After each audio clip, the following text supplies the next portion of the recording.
the first thing that happened in my heart about Jackson Hole was the beauty, is the majesty, the wonder, the grandeur of this area is unmatched. It's unsurpassed.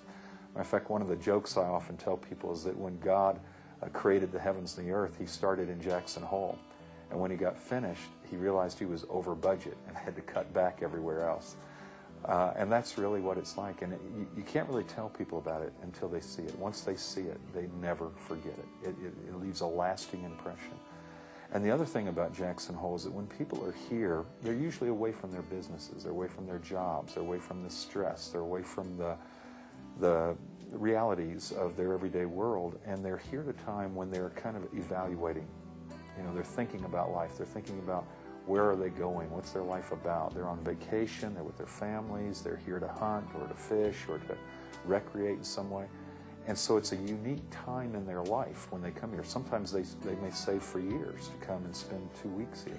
So when they're here in Jackson Hole, they're really thinking about life, and their heart is open in a unique way to input, whether it's input from the beauty of the area, from the grandeur, input from a movie, a play, a song, a hike that they take.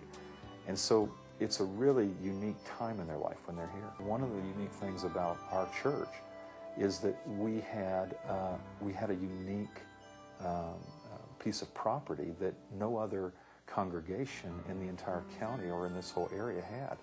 I was walking on this property one time at the very back of the property, and I was just having a prayer walk. And I was sitting there looking out over the property, and I said, Lord, what do you want us to do? Why have you given us this property? And all of a sudden, this whole picture began to come into my mind of a church venue, of an outdoor amphitheater venue, of an indoor theater. But then I got to thinking, how do you do all of this as a church and reach out to the millions of tourists coming through the area?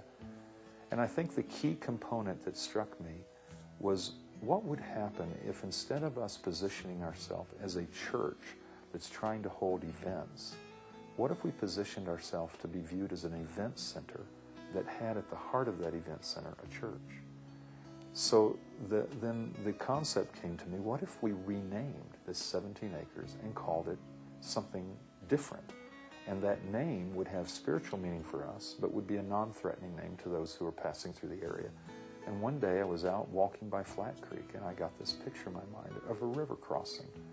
In this area, a river crossing is a shallow place in a deep river where it's safe to take a horse across. It's a place where there's a bridge.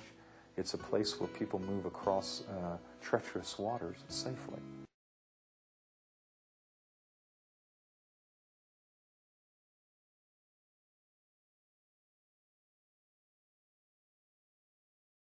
And at the heart of all of this really was being able to say, you know, I want this to be a church that has a mission.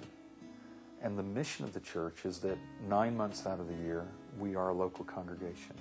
These venues would be used for our own purposes, worship conferences, teaching seminars, alternative worship services.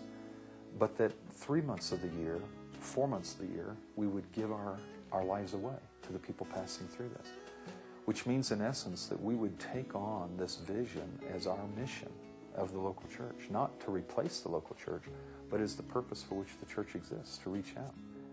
Just yesterday, I came home from the 13th year of Beauty and the Beast on Broadway, and that is probably my most inspirational thing as far as anything I was involved in, because I was a producer of that.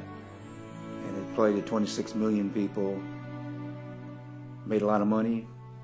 Estimated $480 million,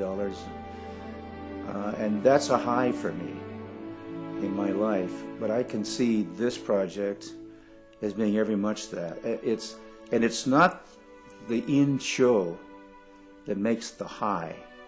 It's the process of evolving the show. My whole life and Derek's have been involved with creativity. We're older people, but we're older people who think young and enthusiastic about the arts. It's what keeps us going. The competition is the next thing. I only do, as I mentioned before, what I want to do these days, and I want to do this. I truly think when people come here to River Crossing for the events, they're going to have a chance to get away from the busyness of the urban life and just to sit and reflect on their life and get in touch with God and the great outdoors and the Tetons and the beautiful views here. And we're striving to create an architecture that will reinforce that activity. The whole place is shouts about God's creation and presence. And to match that majesty of creation to a personal creator who wants to move into life. So we can use the beauty of nature, the excitement of presenting shows, but with great impact that will go on beyond yesterday, today, tomorrow, even lasting forever.